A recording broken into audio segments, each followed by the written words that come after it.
রথী নাকি মহারথী? আধুনিক জীবনের এক অদৃশ্য যুদ্ধ। যুদ্ধ, হ্যাঁ যুদ্ধ। শব্দটা শুনলেই চোখের সামনে কী ভেসে ওঠে? ধোঁয়া, আগুন, রক্ত, ইরান ইসরায়েল, রাশিয়া ইউক্রেন, গাজার ধ্বংসস্তূপ। খবরের কাগজ খুললেই যেন মনে হয় পৃথিবীটা একটা বিশাল রণক্ষেত্র হয়ে গেছে। কিন্তু আজ আমি সেই যুদ্ধের কথা বলতে আসিনি, কারণ যুদ্ধ কোনো নতুন ঘটনা নয়, এটা মানুষের সঙ্গী। সেই আদিকাল থেকে সত্যযুগে ছিল, ত্রেতায় ছিল, দ্রাপরে ছিল, আর এই কলিযুগও আছে, শুধু রূপটা বদলেছে। একসময় যুদ্ধ ছিল তলোয়ার, বর্ষায়, কামানের গোলায়। আজ যুদ্ধ হয় ধারণায়, দক্ষতায়, সিদ্ধান্তে, প্রভাবে। একটু থামুন, একটু ভাবুন। একটা চাকরির ইন্টারভিউ, সেটা কি শুধুই কথাবার্তা? একটা সেলস কল, সেটা কি শুধুই আলাপ? একটা বোর্ডরুম প্রেজেন্টেশন, সেটা কি শুধুই স্লাইড দেখানো? একটা বিজনেস নেগোসিয়েশন, সেটা কি শুধুই দাম দর? না, এগুলোর প্রতিটি আসলে এক একটা যুদ্ধক্ষেত্র, যেখানে দুপক্ষই জিততে চায়, দুপক্ষই নিজেদের শ্রেষ্ঠত্ব প্রমাণ করতে চায়। আর ঠিক এই জায়গা থেকে উঠে আসে একটা পুরনো প্রশ্ন, এত পুরনো যে মহাভারত এরও উত্তর খোঁজা হয়েছিল। তুমি কেমন যোদ্ধা? দুই রকমের যোদ্ধা আমাদের পুরাণ, মহাকাব্য আর যুদ্ধশাস্ত্র একটা কথা বারবার বলেছে, সব যোদ্ধা এক নয়। প্রথম শ্রেণী রথী। রথী মানে অযোগ্য নয়, রথী মানে কাপুরুষও নয়। রথী সৈনিক পরিশ্রমী হতে পারে, সাহসীও হতে পারে, কিন্তু সে সীমিত অস্ত্র নিয়ে, সীমিত কৌশল নিয়ে লড়াই করে। সে মাঠে থাকে, কিন্তু যুদ্ধের ফলাফল সে ঠিক করতে পারে না। দ্বিতীয় শ্রেণী, যেটাকে বলি মহারথী। মহারথী শুধু শক্তিশালী নন, তিনি কৌশলী, বহুমাত্রিক, গভীরভাবে প্রশিক্ষিত। তিনি শুধু অস্ত্র চালাতে জানেন না, তিনি জানেন কখন আঘাত হানতে হয়, কোথায় হানতে হয়, কিভাবে প্রতিপক্ষের কাছে আক্রমণকে নিস্তেজ করে দিতে হয়, আর কখন একটি মাত্র আঘাতেই ফলাফল নির্ধারণ করতে হবে। মনে করুন রামায়ণের কথা, রাম আর রাবণ, ইন্দ্রজিৎ আর লক্ষণ। মনে করুন মহাভারতের কুরুক্ষেত্র, কর্ণ আর অর্জুন, ভীষ্ম আর অভিমন্যু। এরা কেউ সাধারণ যোদ্ধা ছিলেন না, এরা ছিলেন মহারথী। শুধু অস্ত্র চালানোর দক্ষ বলেই নয়, যুদ্ধের মনস্তত্ত্ব বোঝার ক্ষমতাও অসাধারণ। তারা জানতেন কখন আক্রমণ করতে হয়, কখন প্রতিরক্ষা করতে হয়, জানতেন কিভাবে প্রতিপক্ষের শক্তিকে নিষ্ক্রিয় করতে হয়, আর কিভাবে সঠিক মুহূর্তে একটি আঘাতেই যুদ্ধের গতিপথ বদলে দিতে হয়। শক্তি তাদের ছিল, কিন্তু সেই শক্তির চেয়েও বড় ছিল তাদের উইজডম। কারণ যুদ্ধ যেতে শুধু বল প্রয়োগে নয়, যেতে বুদ্ধি, ধৈর্য এবং সঠিক সময় সঠিক সিদ্ধান্ত নেওয়ার ক্ষমতায়। এবার চোখ বন্ধ করে কল্পনা করুন, একদিকে একজন রথী, অন্যদিকে একজন মহারথী। যুদ্ধ শুরু হলো, কি হবে? ফলাফল প্রায় নিশ্চিত। রথী যতই সাহসী হোক, যতই দক্ষ হোক, মহারথীর সামনে সে বেশিক্ষণ দাঁড়াতে পারবে না। কয়েক মুহূর্তের মধ্যেই যুদ্ধের নিষ্পত্তি হয়ে যাবে। কিন্তু আসল দৃশ্য শুরু হয় তখন, যখন মুখোমুখি দাঁড়ায় দুই মহারথী। তখন যুদ্ধ আর শুধু শক্তির লড়াই থাকে না, সেটাও হয়ে ওঠে জ্ঞান, অভিজ্ঞতা, কৌশল এবং অস্ত্রবিদ্যার এক অপূর্ব নিদর্শনী। একজন ছুড়লেন অগ্নিবাণ, মুহূর্তের মধ্যে অপরজন নিক্ষেপ করলেন বরুণাস্ত্র, আগুন নিভে গেল জলের প্রবল শক্তিতে। একজন প্রয়োগ করলেন নাগাস্ত্র, অসংখ্য বিষধর সাপের মতো ছুটে হলে সেই অস্ত্র, কিন্তু প্রতিপক্ষও প্রস্তুত। তিনি ছেড়ে দিলেন গুরুরাস্ত্র। গুরুরের শক্তির সামনে নাগাস্ত্র মুহূর্তেই নিষ্প্রভ হয়ে গেল। প্রতিটি আক্রমণের জন্য ছিল একটি প্রতিরোধ, প্রতিটি অস্ত্রের জন্য ছিল একটি প্রতি অস্ত্র, প্রতিটি চালের জন্য ছিল একটি পাল্টা চাল। এই যেন শুধু যুদ্ধ নয়, জ্ঞান বনাম জ্ঞান, শক্তি বনাম শক্তি, প্রজ্ঞা বনাম প্রজ্ঞার সংঘর্ষ।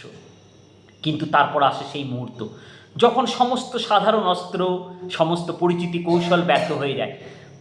তখন মহারথী আশ্রয় নেন তার সর্বশেষ অস্ত্রের, দিব্যাস্ত্র, ব্রহ্মাস্ত্র, অপরাজেয়, দুর্লঙ্ঘ, সর্বনাশী শক্তির প্রতীক। সেই অস্ত্রের সামনেই প্রতিপক্ষের সমস্ত প্রতিরক্ষা ভেঙে পড়ে, আর তখনই নির্ধারিত হয় যুদ্ধের চূড়ান্ত ফলাফল।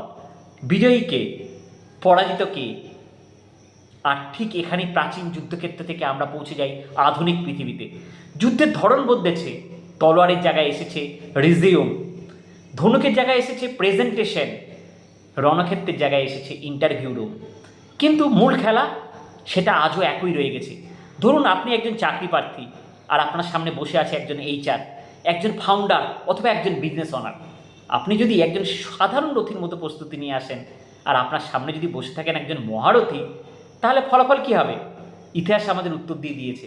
সত্যযুগে যা হয়েছে, ত্রেতায় যা হয়েছে, দ্রাপরে যা হয়েছে, কলিযুগেও তার খুব একটা পরিবর্তন হয়নি।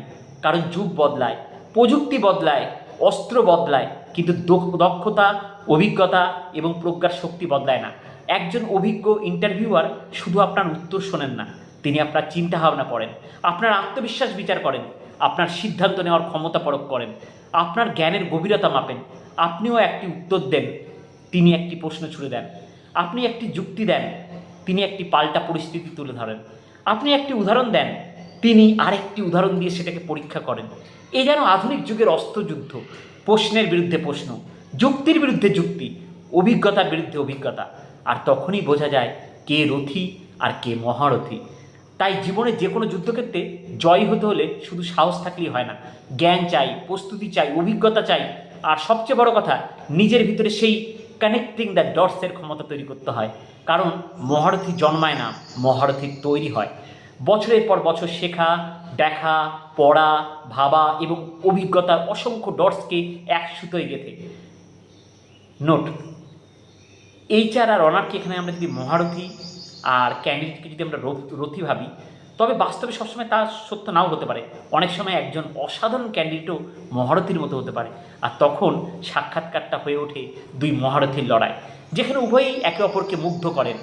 আপনি যাই হন না কেন, আপনি প্রতিদিন একটা যুদ্ধক্ষেত্রে দাঁড়িয়ে আছেন। আর সেখানে শুধু উপস্থিত থাকাটাই যথেষ্ট নয়। ডিগ্রি, তথ্য, এআই এগুলো অস্ত্র নয়। হ্যাঁ, একটু অবাক লাগছে জানি, ভাবছেন ভালো ডিগ্রি আছে, তথ্য আছে, এআই ব্যবহার জানি, এটাই তো যথেষ্ট না। এগুলো অস্ত্র নয়, এগুলো অস্ত্রশস্ত্র মাত্র। একটা তলোয়ার থাকলেই কেউ যোদ্ধা হয় না।